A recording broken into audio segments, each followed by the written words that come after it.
Hi, welcome back. Quite a few things happening today on the Garage Workshop project.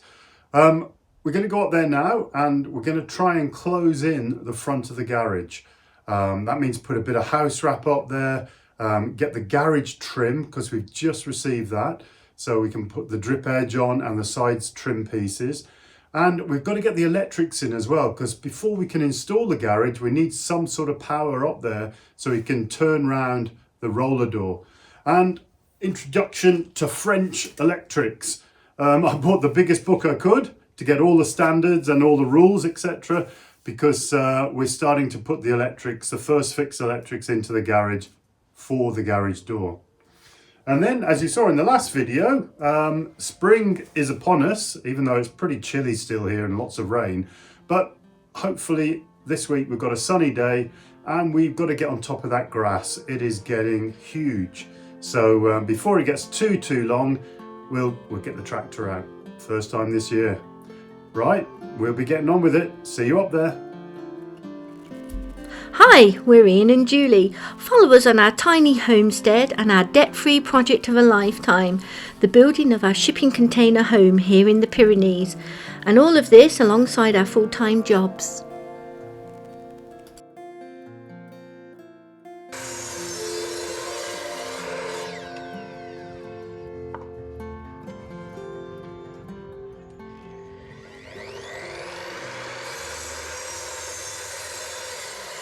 I'm just getting some blocking done for the front.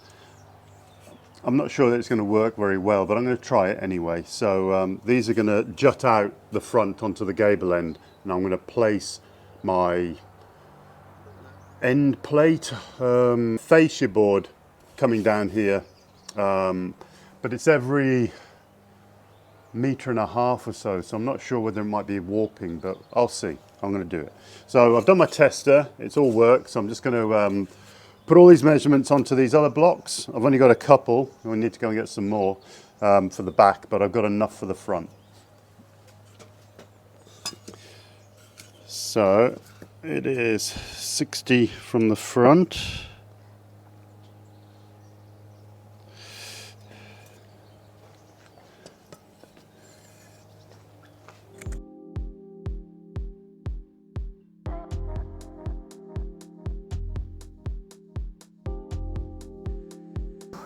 You'll see when I get up there that I've just got some bolts I've got to put clearance holes in for, and that's what I'm going to do now. It's basically so I can just slot the blocking over the existing bolts that are holding the metal frame together.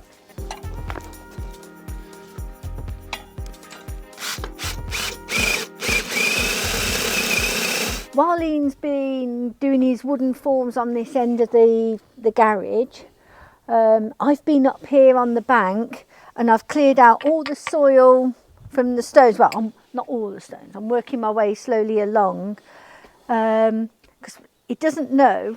He's going to find out now. I've already been to the garden centre and had some rather large Mediterranean plants put to one side. So that's my plan for here. If I can't get anything else that looks like a garden, this bit is going to look like a garden, so I feel happy.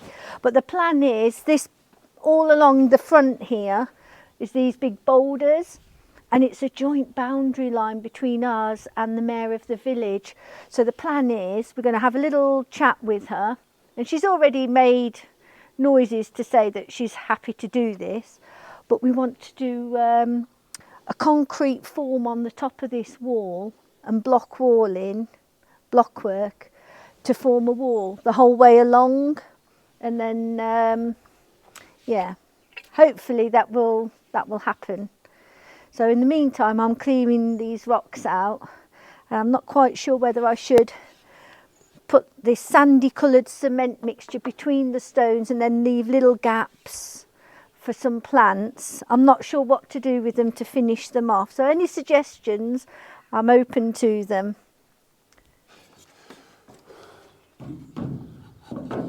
That's it. So this is the idea. That blocking goes in there, the hole there to clear these bolts, and then that is flush with my first part of the siding that's coming up, But on here, I will have the fascia coming across between the roof and the top of the siding. So there's a gap here. So this first part of siding will be flush, well, will be underneath the fascia, and the siding that sits on here in the castle sort of effect will sit flush with the fascia. And then on top here, the garage fabricator's got to come and measure, but there'll be it'll come over, up, across, and then down. So there'll be an angle bead that comes over, basically covering half of the fascia anyway, in grey aluminium. So they've got to come in. Once I've got all the siding up, they come in, measure how far this away is from the front, and they form that to give a fully watertight and windproof finish.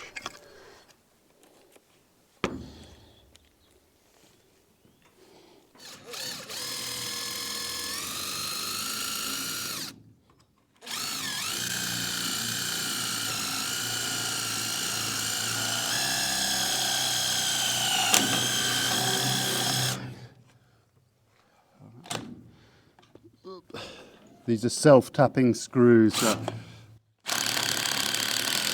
we go.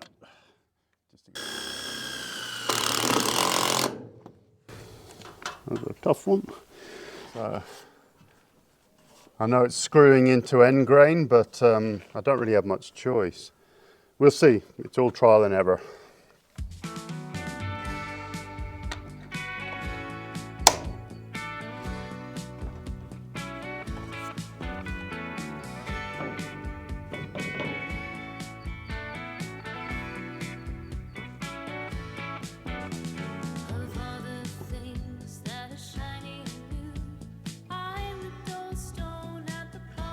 Oh, they're tough.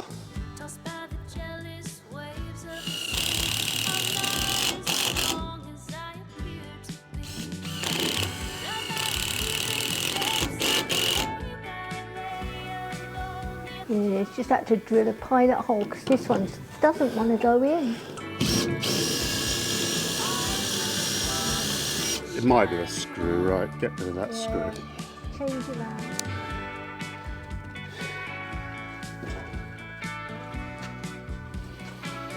Yep.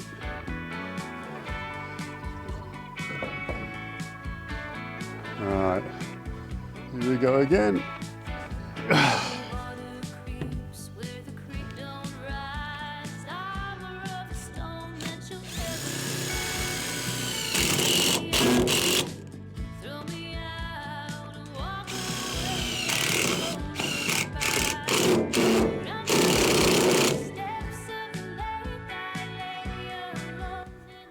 I was just about to put this final one on the end here, which is where we're going to have the metal siding, but then I thought, well, the metal siding is going to come up to there, right in the way of this chunk of wood.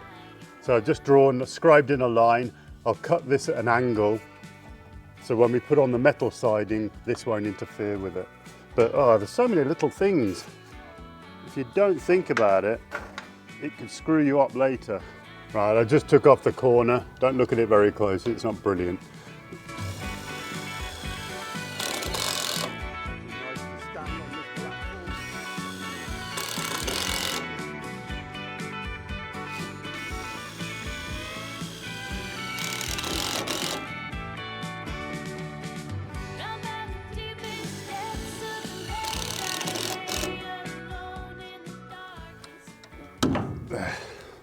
That's that done.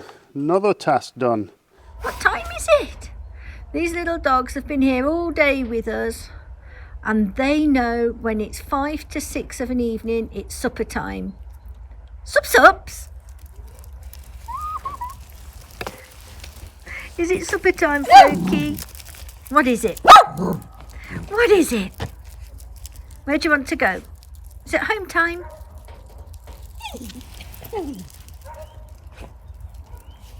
Good morning. Right, another day. We did quite a lot of framing up yesterday on the front. Doesn't look a lot, but there's so many different little angles that it's just taken an age. Half of it's screwing in, half of it's drilling through the steel and getting that in, or self-tapping. But today I've just got to finish off to get my electrical duct work in. It's a bit chilly. I want to get all that in before I put on the vapor barrier, just so I've got access to both sides. So I've got my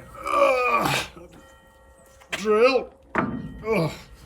I've used this quite a lot now. I'm getting the hang of it, but it doesn't get any lighter whatsoever. So I've got this new hole cutter. It is a 29mm. The one I had before was about 34. Pointless drilling massive holes. So if I can get away with this for my 25mm ductwork, that'll be great. I'm going to get it exact, because I've marked it up from underneath as well, because I don't think this is going to go all the way through. Again.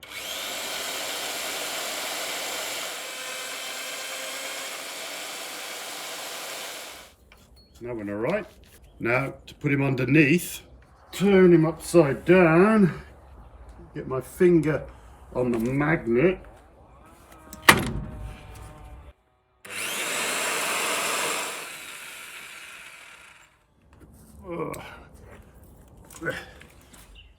I must admit, that does make light work of this. It's a bit heavy getting it up, but once that hole cutter goes through, it's perfect. Just leaves the little discs in there, that's all. Come on. Yeah.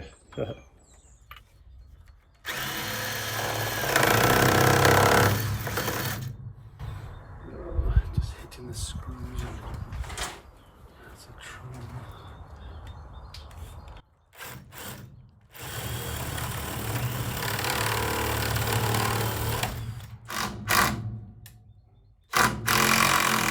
So at this early stage, I've now got to start thinking about electrical as well.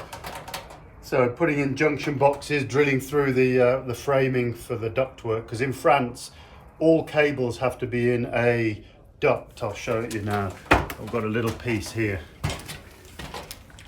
Everything has to be put into this plastic sort of concertina ductwork, and it's to stop rodents and things nibbling away at the cables.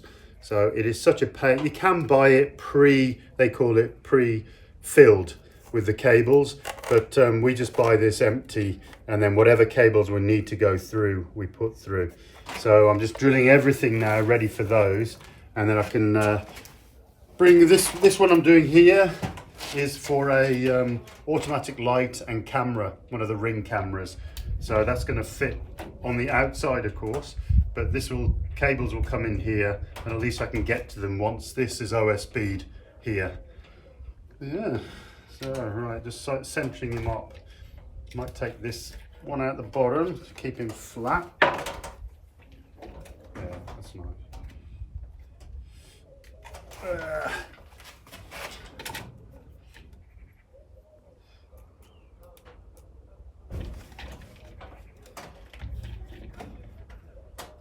And everything here is plastic.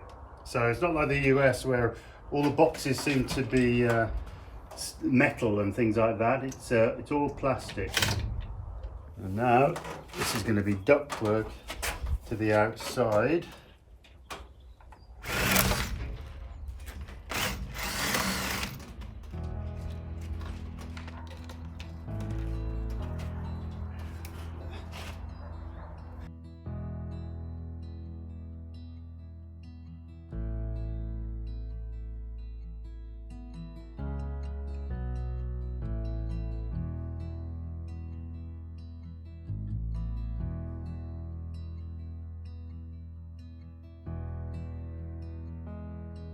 So this is electric French style. You have to think about every single strand of cable, where they're going to go, what you need, and try and put it through the conduit, the grey conduit here. Now this is a really short piece. So what I'm doing, I've already done a couple here. I'm bringing every conduit into a junction box that can be visible all the time. So I can get access to this box, and then these conduits come down. We're going to have one here for the front lights. This one here, there, is going into that corner there, which goes out to the driveway lights. So all my lights will be connected together, but I will have access to each of the ends of the cable up in that junction box there. So now I'm joining that junction box right across to that side where I'm going to put a larger junction box, and this will be also connecting the motor for the garage door too. It's a lot easier with two, but I'm on my own this morning. You also got to remember to label each end. So I've just put a bit of tape around that, and that's going to my future camera floodlight, the ring flood system. And that will feed all my lights on the front of the garage and the driveway, and that is the feed for my garage door. Well, that's the first part of the electrical done on the front section of the garage. So I'll just talk you through it. So just there, I've got one of my side lights. I've got lights, as I showed you before, going down to the driveway lights, which will be there. I've got a camera flashlight just above the garage door. And now it all comes down here. There's the right-hand side light for the garage that comes up and joins into this box. My garage feed, which is a 4-core cable, just goes straight through this box because that will carry on to the switch and the up and down mechanism. But all my lights and everything, I'm basically just going to stay there for now. I haven't got anything else ready for the electrical. So that's everything done, and I'll just connect on that junction box when ready.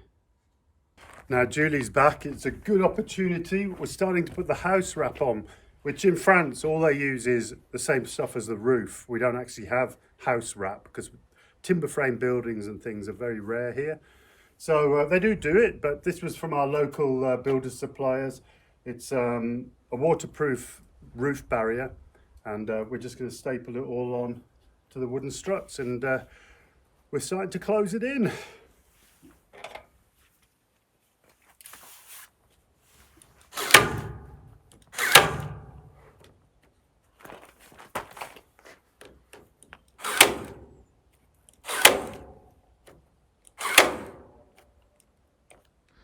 Julie's just got back from the garage fabricator with some trim strips, and this one here is the drip edge that's going to sit above the garage, and we need to put that on first basically before the house wrap, so the house wrap comes over the top of it. So that's what we're doing at the moment. We've got a house wrap, as you saw. We put that on the sides. Now the drip edge, and then the following house wrap, and the whole front of the garage will then be shaped basically. So let's get rid of this plastic. Not cheap, these. I was hoping they'd be part of the package, but obviously not. But it's the trim pieces what finish it off, I think. Makes it look really nice when you've got sharp edges. Right. 120, sorry.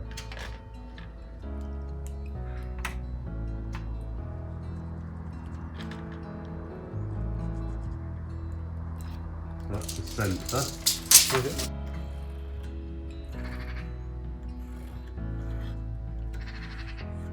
127.5 is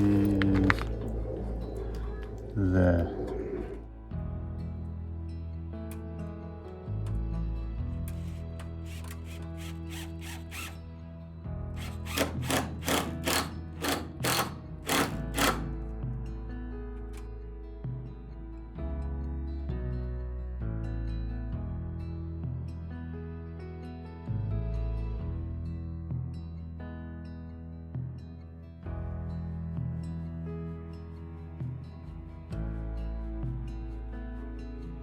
Right, I'm back on site, and this is the first time I've actually seen it in daylight. So we got the house wrap on yesterday, we got the drip edge all on the top. So today I'm going to try, because when I ordered the side trim here, I measured the inside dimension, and of course the fabricator used that as the outside dimension. So I'm losing probably 2 millimeters from the aluminium, the thickness of the aluminium, which does make a difference, because I included at least a millimetre for the house wrap, for the tape, but it all adds up. So I've got to try and route out a groove in my siding board, which will, where are we, go up and down here. So that's the experiment for this morning. If it works, then it'll all just slot in nicely. So, right. But yeah, it's actually got a front on the garage. Pretty happy with that. First, so the siding plank, we're not actually putting them up yet. I'm just measuring them up because as I said, I have to route out a small indent to allow the aluminium trim to fit snugly onto it, because the dimensions are a bit of misunderstanding. Thing we're doing is keeping it probably 4 centimeters, just well, 1.5 inches off the ground, and that's why we put those concrete up stands and painted them black to give a shadow gap, so that none of the bottom of the wood will ever be touching the concrete. I don't know, it just makes it look a bit different, a bit nicer, a bit more crisp with this black shadow gap underneath. 5 centimeter indent.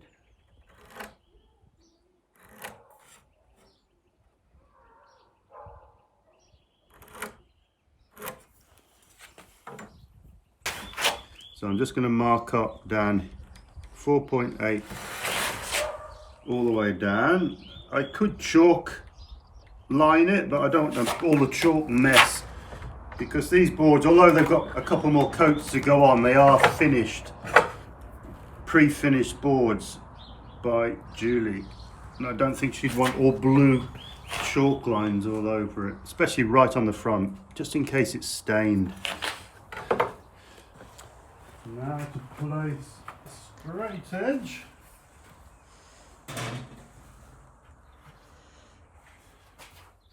Now I've already pre-measured my router, the edge of the router tip, cutter, to the side of the router. So basically that there.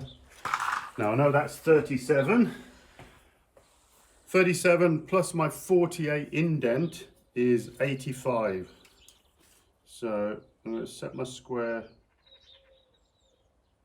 exactly to 85.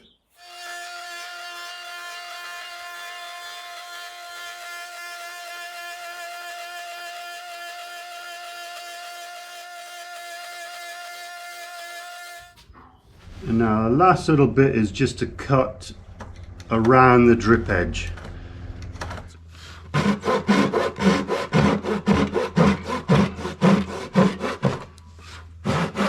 And now just a little finish off with the chisel, just to get any the ridges that misses between the router cutter, and then we'll get it positioned.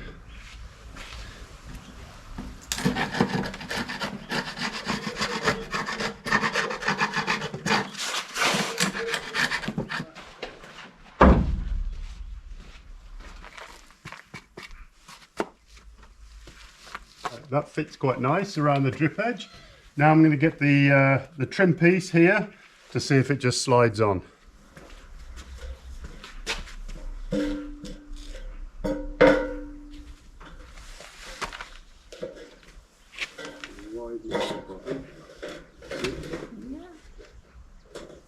that needs to come over.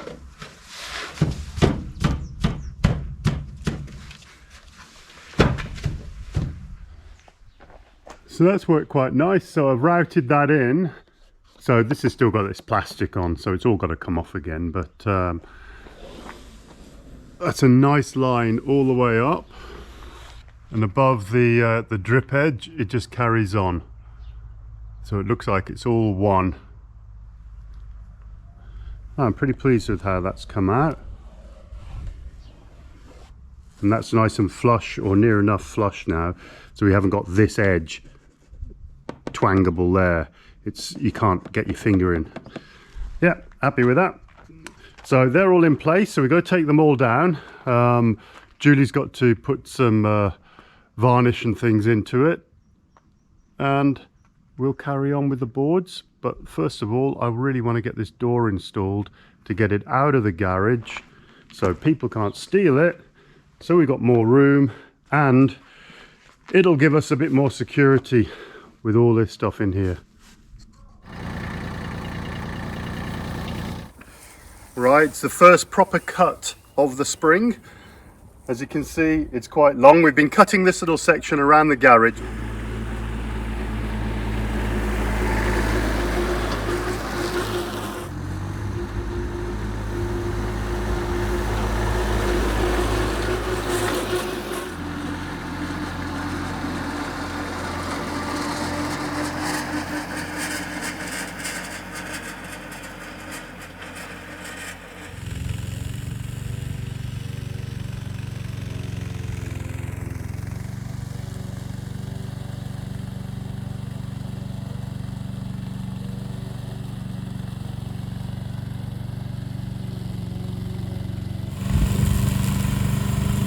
And while I'm on the tractor, Julie's doing the steeper banks with the little remote control one. Now I have been down here on the tractor, but at the moment it's really slippy. And even on the bottom section there, I was skidding sideways at some of it. And that's because we have this culvert here, basically draining all the way down. So it's really soggy. So what we're going to do with the mini excavator is dig this a little deeper and maybe hopefully line it with some stones all the way to where it drops off just here, and probably put another concrete culvert in here so I can get over it. And it's only in the springtime and the winter that it's like wet like that. In the summer there's nothing at all. But it's taken about an hour to cut all of this, so we're more than practiced now. Right.